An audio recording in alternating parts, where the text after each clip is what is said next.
Hey, everybody, and welcome back to another edition of Talented Television. I am your host, Kimberly Eichelle, and I'm so glad to have you here today. So, you know what I'm going to tell you first.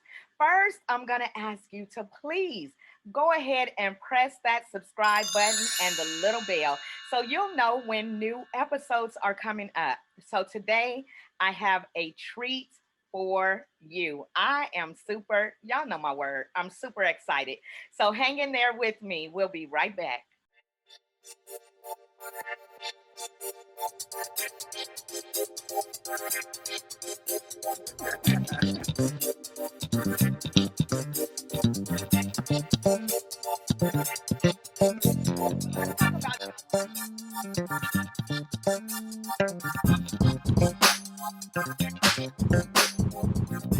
Hey, this is Warren Campbell, and you're watching Talented Television with Kimberly Eichelle. All right. Thank you all again for staying with me here on Talented Television. I have a special couple here today. So, one holds a degree in business and the other in psychology, and they are on the move. They are all over YouTube, all over your computer. Just go ahead and Google them. Ladies and gentlemen, Mr. and Mrs. Ramone and Monica Jones. Hey guys. Hi, Hey, Kim. hey, Hey, how's it going over there? It's going. it's It's going going. Glad great. to be here. Yes, and I'm so glad to have you all as well. So what's been up, guys? How have you been keeping busy during this whole year or so? You know what? To be honest, Kim, we doing the same thing we was doing before the pandemic. Just Okay. working, doing Yeah. ministry, instilling into our family, our kids, and we're kind of like homebodies. So, other than having to wear a mask and stand 6 feet away from people, we're Mhm. pretty much doing the same thing, but we're hanging in there. That's good to hear. Good to hear. So it's working for you. So you Yeah. all wear so many titles. For those of you who may not know who they are literally bloggers, authors, pastors, just all around good people. So I want you all just to tell people kind of who you are and what you do. Well, I think you mentioned, first of all, it's just by the grace of God. We enjoy to do what we do. We have fun doing it. We have what they say growing in church, trials and tribulations. Uh huh. But it's really a joy. Even the platform with much to say. I gotta get the shirt in there. The Absolutely. the much, the Absolutely. much to say is definitely something that has been birthed really just out of our experience. It was on Monica's heart, so we have jumped into the many things that you made mention of. But we really have pushed each other that whatever God has put placed in your heart to do it. Don't use being married as an excuse. Don't use having kids as an excuse. But whatever God has placed in her heart and my heart, we have been very adamant about making sure we push one another to accomplish whatever that is. That's a beautiful thing, a Yeah. beautiful thing. So I have been catching up. What do they say? Just what's the word that they use when they're just eating the show basically Oh yeah. all over and over. That's what I've been doing. I've just been watching and watching, much to say. And so you all deal with everything from pancakes to family issues. There are so many things, so many levels to you all and your children that are involved as well. And I think that's a beautiful thing. So tell me how it is that you came to be so transparent before the world. Well, as far as I can remember, as far as myself, I've always been a person. I think that when things would hit personal, I remember younger, when we were in our marriage, when we were younger, I was always real quick to tell, because I wanted help. So I would tell all of our business and I would tell on myself and tell on him, where a lot of couples would go home and just try to work it out. But I'm like, no, because I want help. And I realized that maybe that comes from an element of that if you don't put it out there, how can someone truly really help you? And so we were doing a lot of things that people were not doing, like putting their business out there, just asking those honest questions. And we realized a lot of people weren't giving us honest answers. And so well, we didn't know it wasn't honest back then. We just thought something was really, really wrong with us because of all of the other answers people were giving us, the generic answers like go home and pray, or, just, it'll get better, or you guys are just young. And we're like, a couple years later, it's not getting better. It's not, we're older now, right? And so when we went through what we went through and God delivered us, we vowed that we would be a help to people and that we would become naked so that they could become clothed, even if that meant putting ourselves out there, feeling vulnerable, but giving people what we feel like we did not get. Not to say we didn't, Yeah. but that's just what we felt like. Yeah. And really, and from a man's perspective, for me, there was just not enough guys that were transparent enough to really speak. There was a lot of vague, broad strokes as far as in things they spoke about. But I'm like, come on, man, have you really been through something that I can leave with? And so for me, it was that I never wanted to rob another man of knowing, one, that they're not alone, and really speak with some things that they wouldn't have to leave trying to figure it out by themselves, because another man was too prideful not to tell them, hey, that was me too. I've been just like you. But I want to be real honest with you, Kim. To be total transparent. Transparency for me came from my dear old mother in church when she would be preaching, and she'd be like, I'd be right there in the pew, and she'd say, I want y'all to pray for Ramone. He has been struggling. And I'm sitting there like, what? You say Ramone who? Ramone who?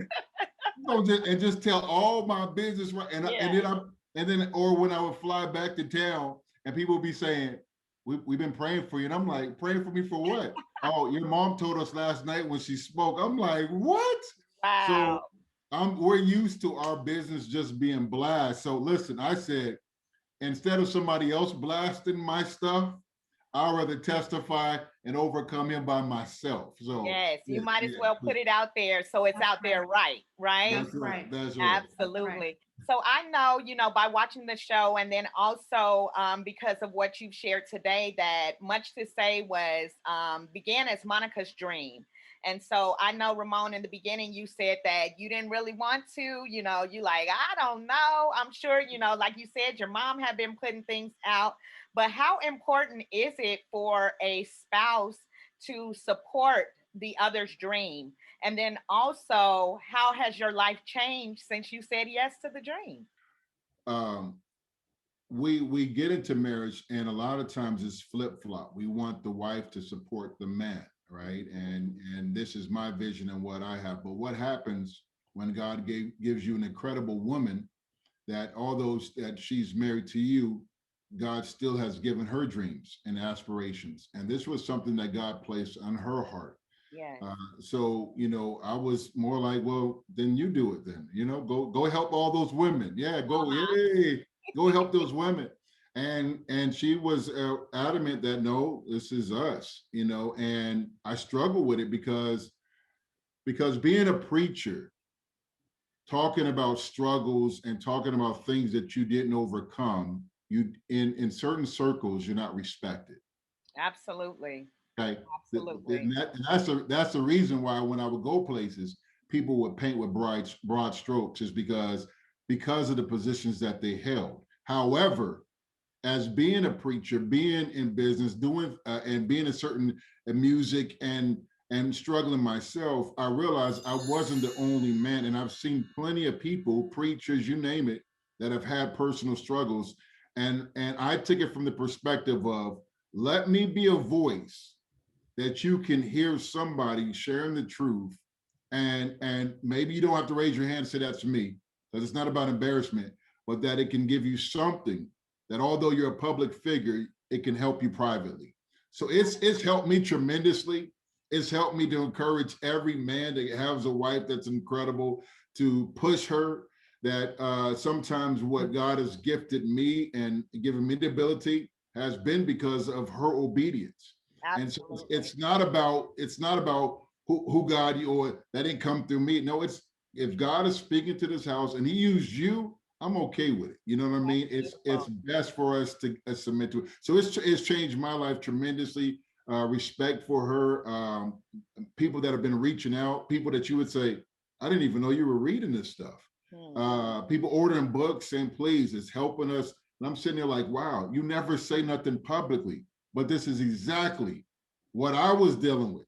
Wouldn't Yeah. say nothing publicly, but privately I was suffocated. So it's changed my life dramatically. Monica is such a strong woman, anyhow, and both of you are very powerful and Yes, she strong is. people. So I just think it's beautiful that you are open to sharing that life is not perfect. A lot of times, especially as singles, I'm a single woman, we are presented this facade of what marriage is. And a lot of times it's like, oh, you get married, you have the big wedding, and it's happily ever after. But you all have made it very clear. I've been to some of your workshops and things like that, that it's not always, happily ever after. So I really appreciate you all for that.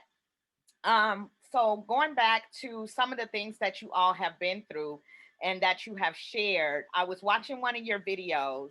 And at this time, because you've already put it out there, I'm just going to put it out there as Please, well. please. You all had been separated. Ramone had gone to one place, you all were in a whole nother place. Talented Television is so special to me because I love music, I love talent, and all of those things in that platform. But in your video, you said there was a song, and music is important. So you said there was a song that Malachi brought to you, Ramon, and it made you think. You know what I'm saying? And so that to me is the power of music. I think God gave us music. Sometimes it's secular music that will minister to our hearts, believe it or not, and other times, gospel music. But what was the song that Malachi brought to you, so we would know what kind of started making you think about your wife and wanting things to turn around? It was Anthony Hamilton. Uh-huh. I think it's called Her Heart. Her heart. Her Heart. Mm, And, and it's all, beautiful the, song. the lyrics are very strong that it said, I had a habit of breaking up, staying out late and getting drunk. But her heart never wavered. And as I would listen to these lyrics, this is what I was doing. Like I was feeling guilty for drinking and in that place smoking and doing everything that I knew better than to be doing. But this song was like putting everything I was feeling into words, right? It Wow. was like he gets it. But it was a weird thing that was happening with the lyrics. It was like every time it kept talking about love, I always kept going to the love of God, like his love never wavered. Yes. And then I'm looking at Monica and how she was always fighting for me. And I'm looking at then my mistakes, but then I kept hearing the relentless love of God through this music. I'm like, this is not what this song is saying, but it just kept talking about love. And over time, like every time I would push play, I would cry like a little girl, that I would stop. You know how some songs can have that first imprint, then you listen Right. to it again, or like a movie and it doesn't do it again. No, every time I push play, I was crying and sobbing. I'm like, what is wrong with this song? It Wow. just it spoke to every place in my heart. And that was really because I wasn't listening to nobody. You got to understand the Mhm. backdrop. People that knew me, I wasn't taking their calls. People that I knew in church, I didn't want to listen to them no more because I'm like, okay, you guys only want to talk to me now because you can see me struggle. Right. Yeah. But I was struggling when you didn't even see me struggling. You were glad for my talents and you're glad for me to help you out on the piano, or you were glad that I was coming to preaching. Right. And so when she said, your son has a song and wants you to listen to it, it was kind of like, you know, it was like it got past my wall because it was my son. So let me hear what he has to what he's talking about, because I'm like, Mhm. what kind of song would my Uh-huh. son have? What kind of song could this kid have for me? Man, look, it was a done deal. It was done. That was, I would say, was one of the instrumental pieces in that journey for sure. Yeah. Anthony Hamilton, he's I don't know what else he does, He's pretty good. I but enjoy it. that guy, Absolutely. her heart. Her heart. Beautiful. So let me ask this, Monica, with your children, they are very active with the channel and things like that. And I've seen them do videos with you all, and just being around you all. You know, I had quite a bit of time that I was around you when you started your ministry here in Las Vegas. And so I see how you interact. And I see what you pour into them and how you help develop them. So my question is, how important is it for a child to have a voice in the home? Because a lot of times, you know, old school say a child is to be seen and not heard. But what are your thoughts concerning a child's voice? I believe that their voice needs to be heard. I think every child should have a voice. It's just, how are you delivering that voice, right? Absolutely. But even before I get to that, some of the things that the reason why my children have something to say is because of the fault of me and their father. And so for me to censor them or silence them or ask them to do the same thing that we were taught, like sweep things under the rug, don't speak to that, just worry about your own self. It just, we knew it wasn't going to be helpful for their healthy development.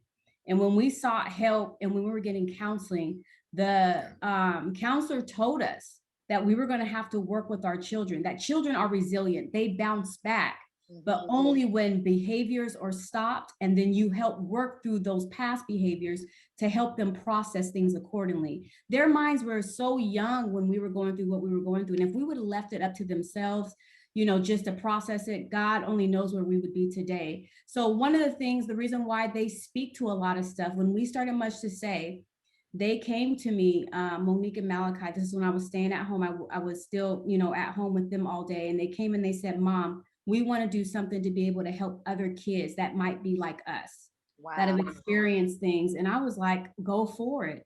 So they're very candid. Sometimes when I listen to them, I'm like, oh my goodness, is this how we talk? So open and candid. Like I'm listening to them. I'm like, oh my goodness. But I'm so proud of them because that's part of their healing. That's part of how they process. And I'm all for letting them speak their truth, and because they love us and they love God, God just makes it to where it all works itself out. But I can say this to you, Miss Kim, I have some of the most respectful children, the best children that parents could ever ask for, and it's nothing because of me and my husband. God has just graced us, he's shown us mercy, and he's blessed us, and honestly, we don't deserve it. So, And so some Monica, you mentioned counseling, that you all sought counseling, and Ramon, you mentioned it as well, that you all reached out to other individuals. A lot of times in our community, the Black community, there is a stigma on counseling. So, how can you say that counseling helped you, or what is the benefit of receiving counseling?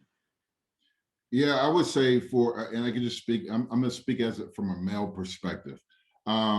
It was the idea of what counseling meant before I got it, which was obviously something's wrong with you mentally.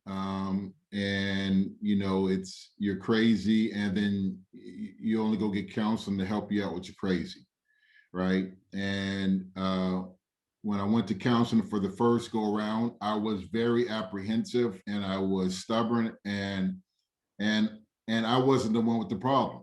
I was only there because she had the problem, and I was there to support the counselor and her. Only to realize a year later, I came back to realize that I had some problems, I had issues, and it wasn't that I was crazy. It was my thoughts that I had towards her marriage life was crazy. It was wrong. And, I realized that speaking with someone healthy, and we went to a Christian counselor. So that was very important to us because of being our upbringing and what we believe.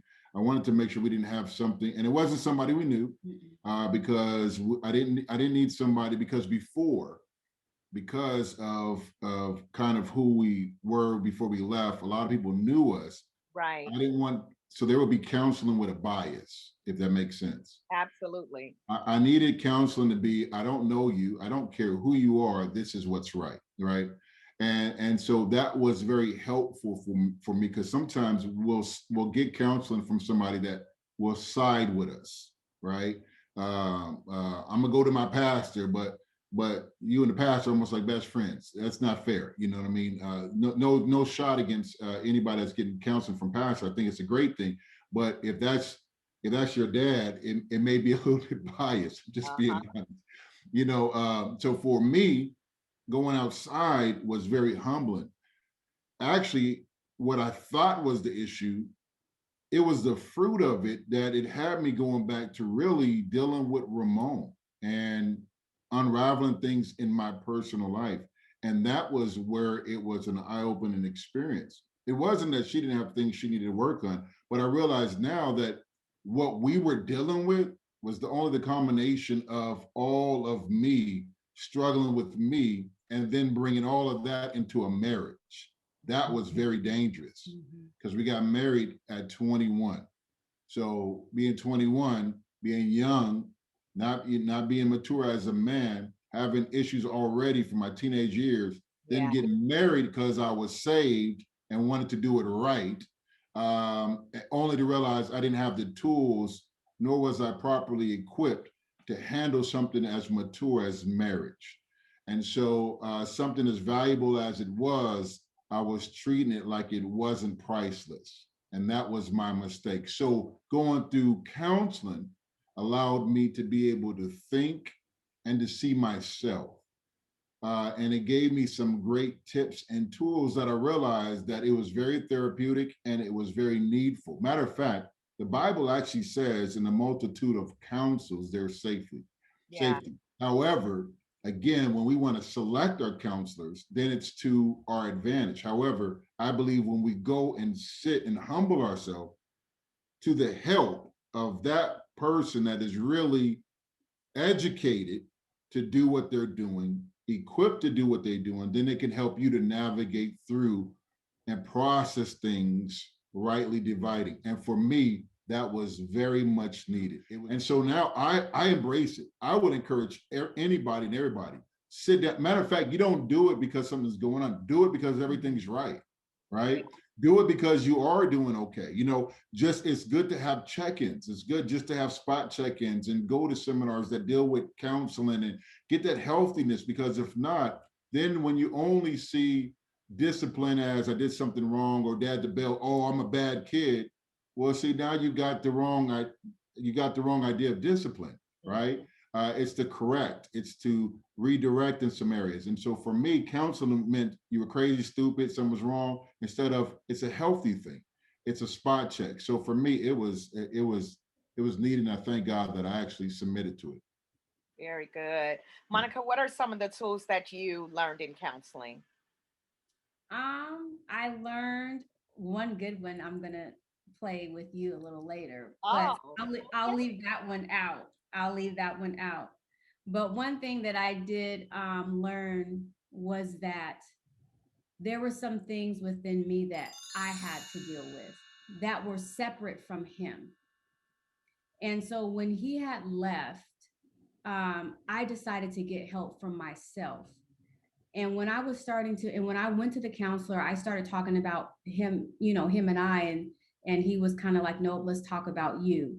And I realized a lot of the things that I thought I had overcame, I thought that I was, because I prided myself a lot in the relationship. Like, I never had stepped out. I had never did this, and I'm better than you. And, you should be, but I was like such a broken person. right. And the time when he was gone, and you don't have to do those type of things to be broken, right?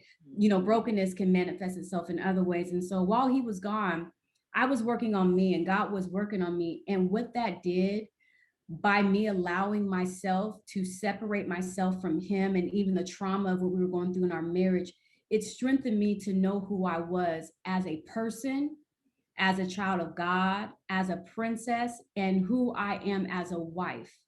That I had got to the place that, not in an arrogant way, not in a, I don't need you kind of way, but it was in a God building up kind of way. Like, I'm good. Yeah. Like, I'm doing my work. I realize why I'm even in this situation. And the reason why I'm in this broken situation don't got nothing to do with you.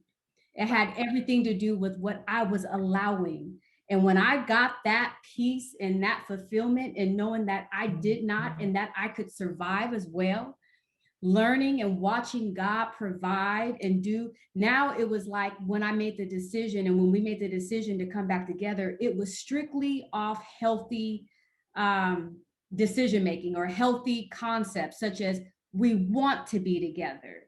We didn't need each other. We weren't longing for each other. He wasn't Yeah, feeling that daddy void. It was just like, I want to rock with you, right? But that's if we don't rock together, I'm good. You know what I'm uh, saying? Like, I know God can bless me and can bless my children and things like that. So, you know, that was one of the most, I guess, the most valuable tool that I got from counseling, that I could be whole all by myself. beautiful, beautiful. And that is so important. A lot of times, like you said, it wasn't that I need you, but now I want to rock with you. I'm complete over here. Things are going well. Let's do this thing together and make it even better, you Right, know? Yeah. right. Yes.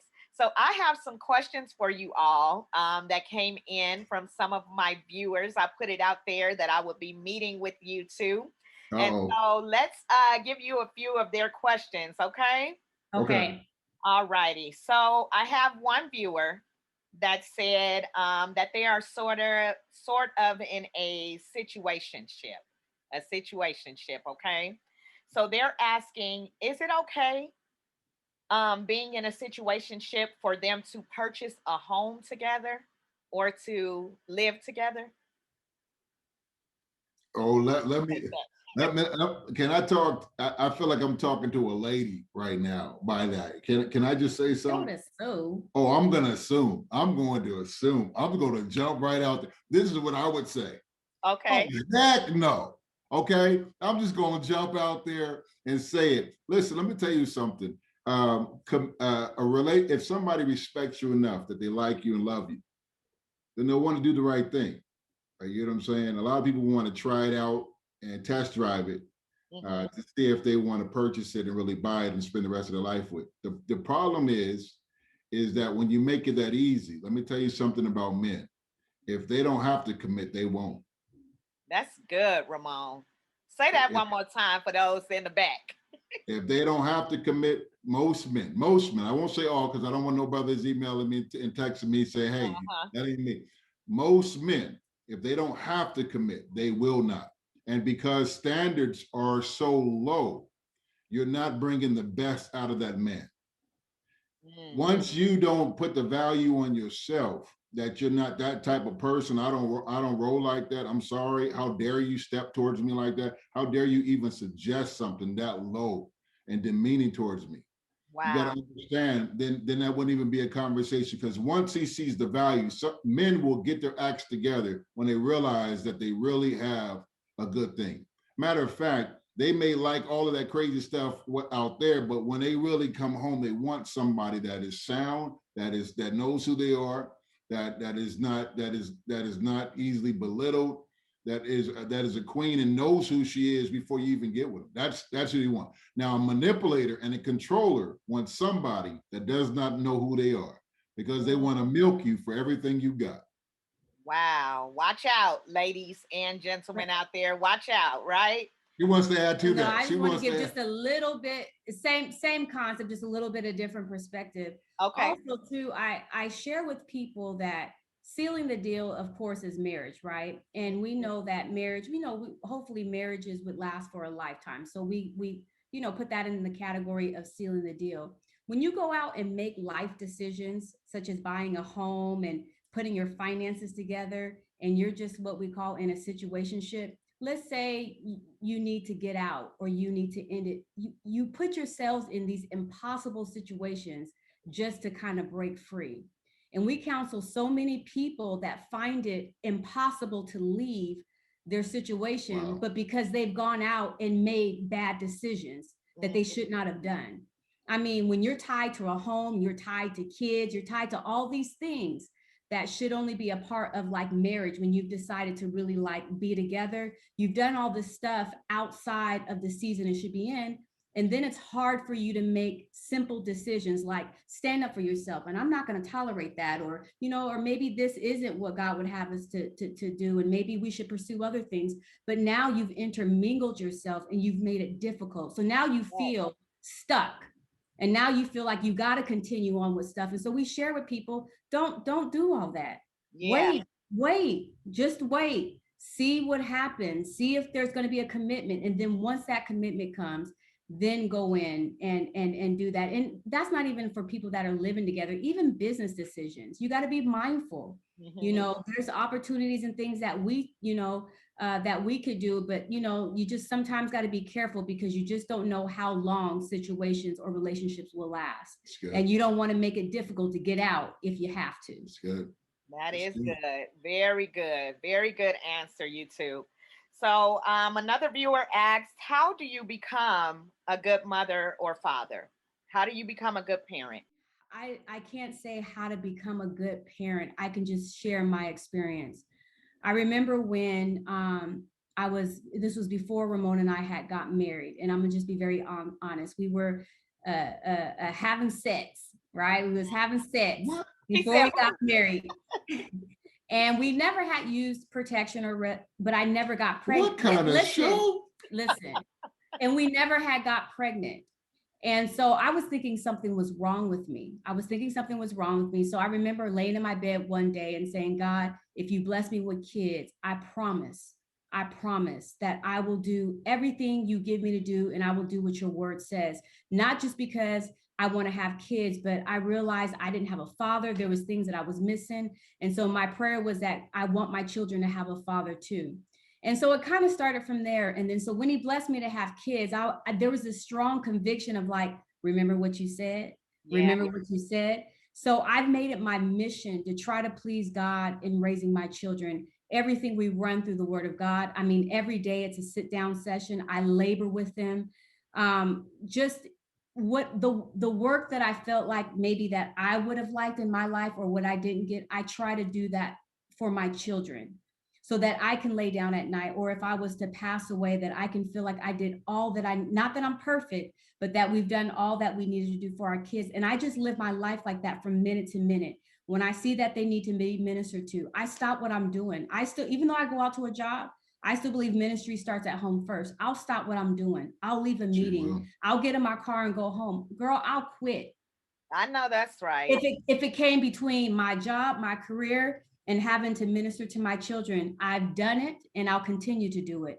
And I believe those sacrifices being in the right order is why God has blessed our family and why I see the fruits in my children that I see. So I would just say this: ask God what kind of parent you should be. What does his word say about rearing up children? And are you doing that? Are you doing that? Are you putting everything in its proper perspective? Or have you went and made, like we were talking about the house, made decisions, got you a career where you have to travel 6 days out of the 7 days, or now you're living beyond your means. And so now you got to take on a second and a third job, and now you don't have time to take care of your kids. You know what I'm saying? Is that a you problem? Is that a God problem? Are your kids just horrible children? Or is there some ownership that you have to take as a parent? And that's what I've just been willing to do, whatever it takes. We've had a house. We own a beautiful large home right now, but we've also lived in a 1-bedroom apartment. And it wasn't like 1-bedroom apartment, move up. We might have had a house, come down here, had 3 cars. Now we have 1 car because we were always able to adjust for whatever the need of our home was at that given time. That's a beautiful thing. Yeah, and I would just say being a dad, it's only hindsight, right? Because, my daughter, she's 16, and so we got 16 years of experience. And if I was to say maybe to a younger dad or a younger man or someone that is with child right now, I would just honestly say, first of all, is surround yourself with healthy other men, that are dads, that have a good perspective on life. And one of the things I would say is, obviously what my wife said, I'm just adding on to as from a male perspective. And I would say, don't become engrossed with trying to be better than your dad or what he did not do. The reason why the danger of becoming so focused on what someone did not do is that you can actually not have a good balance. So you go hard at making sure you give them stuff, but then you don't know how to tell them no, right? Now you don't know how to discipline because you were disciplined and you didn't see it was good. Now you don't want to discipline them. And so that unhealthy, you're engrossed with trying to outdo your parents, and now you don't have a healthy balance. That's the things I would say. So it's very important that you have a good perspective of what a dad should be, right? What I always say, what did God say a dad should be? Train them up in the way they should go, right? So I have a responsibility. A man should not be lazy. He should not be on the couch saying, "Girl, how was your day at work?" No, you get your butt up, go get you a job. You hear what I'm saying? Take it. Yeah, right. Don't run the streets. You're married now. Be there for your child. You don't have to be the best friend, but you need to be a listening ear. You need to be understanding, and then you grow in grace with this thing, right? And so those are things I would just add to that. Other than that, really, a lot of stuff we just learn along the way because you've never done it. You've never done it, so you definitely need to listen to somebody else that has.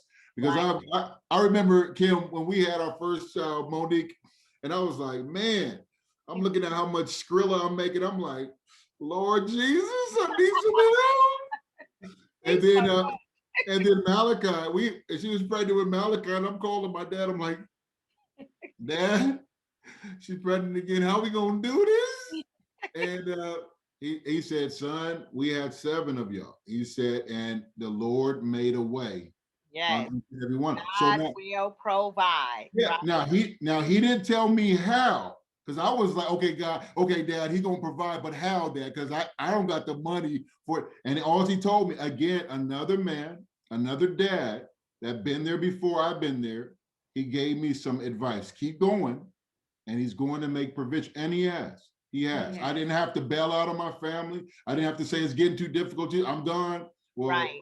Obviously I did in my book, but you get what I'm saying. God brought me back. Okay, but my point is this, is that God provided, made a way. All right. Awesome.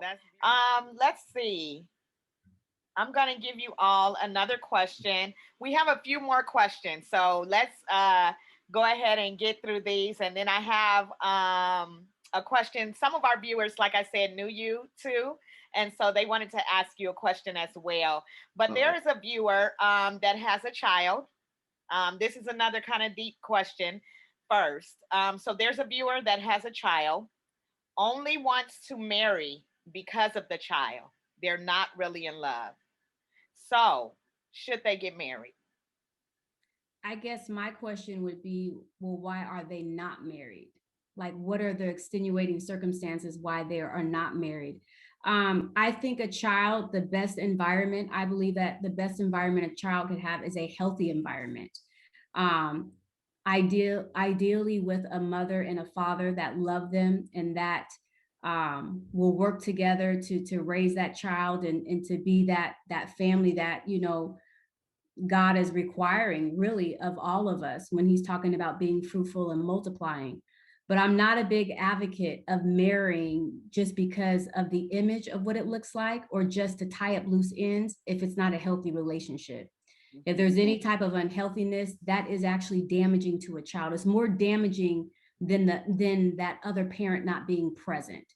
So if we're talking about a mother that has a child, it would be more damaging for the mother to marry the father if the relationship was unhealthy and the child is seeing that, rather than raise that child by herself and have other male figures, even if it is the dad, you know what I'm saying? That is a healthy, that's, I just believe healthiness. I mean, we were married. We were going through what we were going through with our children. We still stayed married the whole entire time. He lived in the home for the most of the time. We were going to church, trying to get the look of it right, trying to hang in there for our kids, and we were killing them. Killing them. And that's what God had ministered to me. He said, and I'm not going to go into it because I know you got other questions, but when he left, it wasn't because he left, I put him out. God said, let him go because of your children. They're going to die. Talking about spiritually. Yeah. So what I was willing to tolerate to try to make this whole thing work, like, no, I didn't have a dad and I don't want them to be without a dad and I'm just going to suffer it to be so. He said, let him go, put him out. And that's what I did. And when I let him go, my kids were sad, but there was this freedom that they felt like that they could be themselves again, that they didn't have to be scared to walk around the house or to talk to me or to talk to their dad. And how many people get together thinking that they're helping their kids? and they're only really harming them. So that's all I have to say. I'm not sure why there is no current marriage, but if it's anything that's unhealthy that hasn't been dealt with, I wouldn't do it, not even for the child. And I would add to this, marriage is real. Doing it for the sake of something else is an illusion. Marriage is reality. So you don't want to do it just for the sake to put the illusion that the kid grew up with a mom and a dad. That's my parents, but you really don't care about each other, because that illusion is what you're going to pour into that child.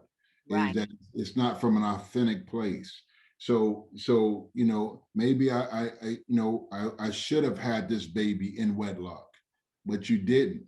But now, well, do I need to get married? No, unfortunately, you don't want to now make a hasty decision for the sake of what, right?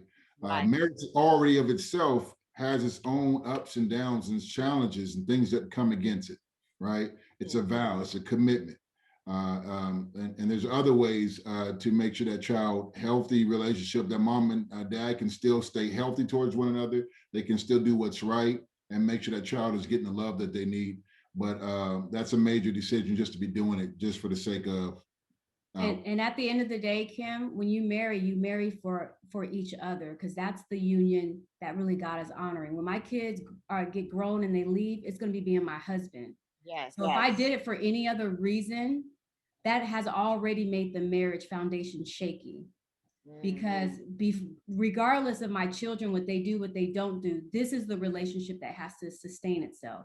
So you never want to do something for a reason that's not even supposed to be a reason why you do it. Point taken, our first daughter we lost, Monet. So if we were doing it just to have the first baby, then we should be divorced then, by that theory, right? You can't be guided by that, by children, right? Absolutely, very good. So I'm going to give each of you a question. You all can divvy it up, whoever wants to take which question, but this is specifically for you two. So I had two separate viewers. One asked, who fell in love first? And the other asked, what attracted you to each other? I'll take the who fell in love first, because I'm going to give you the true answer.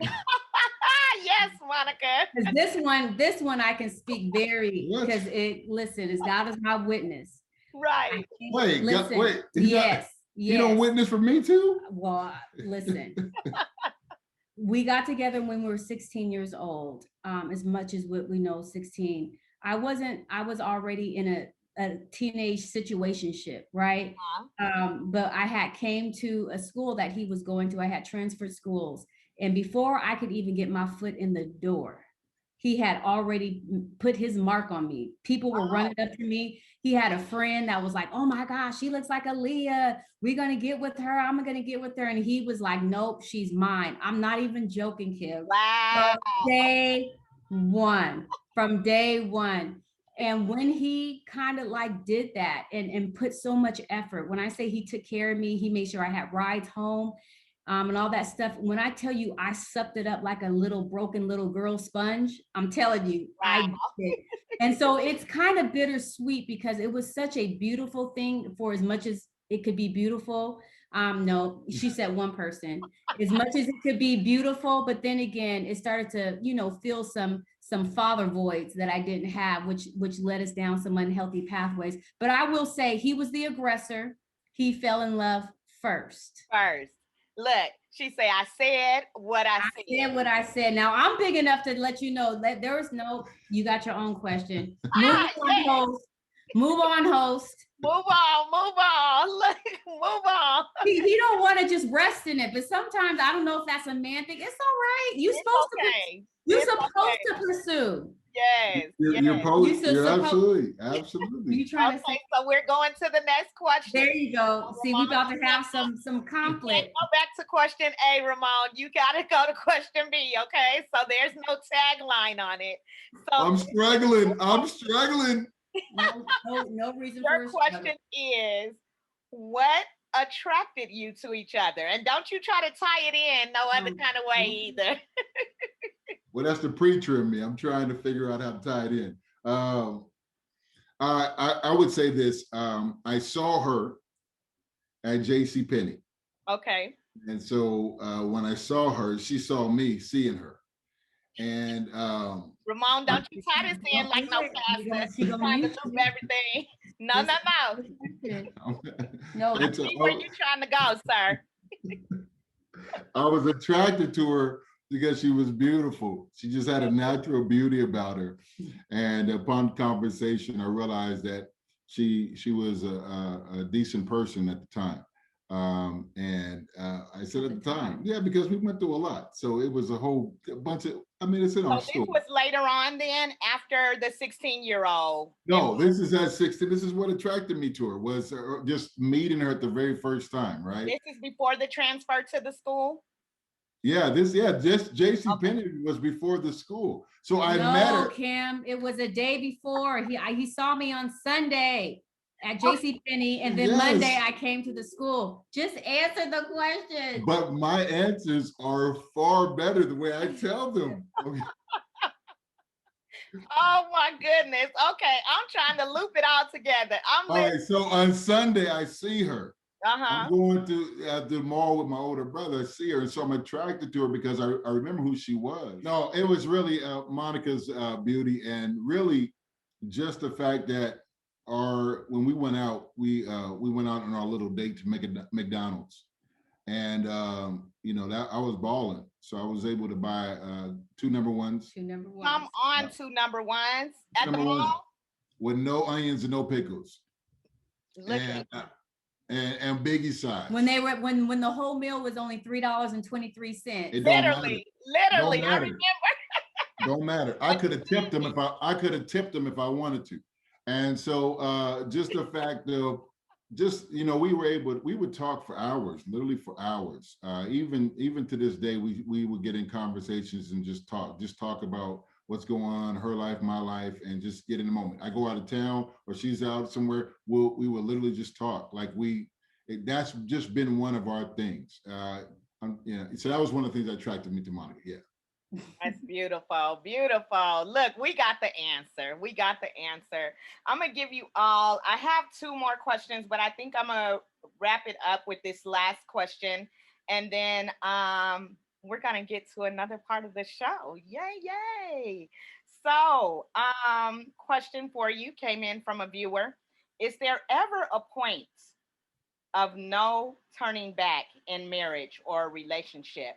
A point basically where you just know that it's over. Yes, when one person stops trying. That's a good answer. When one person stops trying and has no desire to try, it's over. Wow. Okay. There you are, viewer. There's your answer. We're going to one of my favorite parts where you get to teach me something. You get to teach Kimberly Eichelle a lesson that I can take with me for a lifetime. So, with that being said, Monica and Ramon, what lesson do you have for me today? We are going to today talk to you about the 7 ways to improve your communication during a conflict. And Mm, this is good because you'll be able to use this no matter whether you're single, engaged, married, whatever the case may be. So I'm going to need you to get your pen ready and a piece of okay. paper if you don't have one. Let me This see. is a I have technique. This is a technique that we use with people that we counsel and coach. It was something that helped us tremendously, okay. and we are still yet working on it. It's always when things get to a certain point, we try to reflect and go back to the very same thing that we teach, right? Yes. That we want to be doers. So it's definitely a challenge. So I'm just going to lightly go over the 7 steps. You're going to need to write them down because you're going to have to use them in just a moment here. Oh my. Step 1. And if there's Uh-huh. any step that you're unsure of what it really means, I'm not going to go into that because we don't got time. But if you're not sure, just tell me and I'll explain it just a little bit. But Okay. the first step is to focus on behaviors and not your interpretation of the behavior. You Okay. want to just focus on behaviors and not on your interpretation. The second way and the second step is to avoid when you're in conflict and you're in a conversation, you want to avoid using the words always and never. Okay. because that can add fuel to the fire. Gotcha. To tell someone what they always are doing or what they never do. That's good. You want to avoid using I, or you want to use an I statement whenever possible. Stay away from you. You is accusatory, even if it's truth. Okay. So if you have to use you, you want to do it like this. You want to say, when you, I feel. Okay. So if you're going to use you, that's how you have to do it. When you, I feel. Okay. So that's number 3. Number 4 is to say what you want rather than what you don't want. So you can't be like, I don't want you to do that, or don't do that again. Like, no, say what you want rather than what you don't want. I want some food. What did he say? He says, I want some food. But you know what? That's better than if he said, why didn't you cook? Right. You see? It comes you see? It comes there you go. Okay. Number 5, beware of your nonverbal messages when you're speaking and when you're talking. You don't want to be facetious. You don't want to use angry body gestures, any of that stuff. Okay, so just be aware of that. Okay. Number 6, even if you didn't do something wrong, it might be good to find something that you can apologize for. Maybe even the way you're processing it, whatever the case may be, try to find something, or if you did make some type of contribution, even if it's minute in comparison to what has happened, still always as a good gesture, apologize for your part. Okay. And here's a big one right here, number 7. Number 7, and this goes both ways, but as you're going through, you want to make sure you give people an opportunity to speak. Yes. And that's very hard to do. Okay. So here's your assignment. Okay. Now, all of these you may not be able to do, Miss Kim, because you don't have a partner. Right. But most people that come to us, they have a partner. So you may only be able to really, truly focus on steps 1, 2, and 3. I'm just letting you know. You may not be able to do all of them, so don't feel like you have to integrate them, but the ones that do apply, use those. Okay. And it might be a little funny too, because the real emotion is not here. But I just want to give you the opportunity. I'm an actor, so I can. Okay. All right. But I was trying to figure out a way to kind of make you mad. So I came up with a scenario. It's the acting for me. Are you ready? Come on, Romone. I know you're very intelligent, so I'm going to read the scenario once. It's not very complicated, but I need you to I need you to kind of embody this so you can speak from it, okay? She's about to act. You ready? Ladies and gentlemen, Miss Kim. Okay. You and your fiance seem to have a pretty good relationship, but you have been sensing some things have been off, a little off. Okay. You both are sharing his vehicle because yours is in the shop getting fixed. He committed to fixing his work schedule to accommodate the things that you are committed to. The other night, you had a very important taping for Talented Television, your baby. Yes. Tyler Perry and Oprah are in town. Hold up. Tyler Perry and Oprah Winfrey are in town, and they wanted to do an interview with an up-and-coming personality, and you were selected from a drawing. You were dressed and ready to head out, but your fiance was late, and he had all of your equipment in the car. You make it to the interview, but you were late, and your guests were frustrated. Now, when you get home, you are very angry, and you call him. And let me tell you why you call him, because I couldn't have y'all shacking in my scenario. Oh, okay, girl. He ain't at the house. You called him, right? When you got home. Yes, indeed. To get his explanation. He says, Kim, stop tripping. What's the big deal? You did the interview. He explains that he had to work late and that it wasn't on purpose that he got back late. My God. He quickly disregards what you're saying and moves on from that conversation without apologizing or acknowledging your feelings, which infuriates you even the more. He begins to talk about the things that are bothering him in the relationship, and how he feels like you care more about talented television than all of the other things he is going through. What do you say? Boom. Here you go. He just got done with that. Action. Let me just remember your steps. Yes. Okay. Let me give him a call. Look. Hello. Hey. Yes, everything went well. But I'm really frustrated right now. I feel that you did not take into consideration the things that we had discussed regarding the importance of this meeting for me. You know that talented television is my baby. Yes, I understand. I do. I understand that work is important for you as well. But I wish there was some type of way that you could have communicated or we could have communicated to get things done the proper way. I was embarrassed. Yes, yes, things did work out. I get it. But right now, yes, I would like to discuss it. So I apologize for making you feel like your job is not important because I know that it is. Yes, I appreciate you listening. I do. I'm taking that into consideration. But if we can both take things into consideration for the future, because this meant an awful lot to me. I love you too, boo. Bye. It's the gold phone for me, Kim. Look, I have to try to remember my steps without looking at them, but okay. I tried. It was they don't have to come in a particular order. You did okay. Yes. I will say this. I was trying to write down, you had some offenses here that I'm going to go over with you real fast. But for the most I'm being rebuked, sure as you're born. Come on. You were supposed to say, I feel. Yes. You said, I feel that you didn't consider my feelings, which all he would have heard was, you didn't consider my feelings. Yes.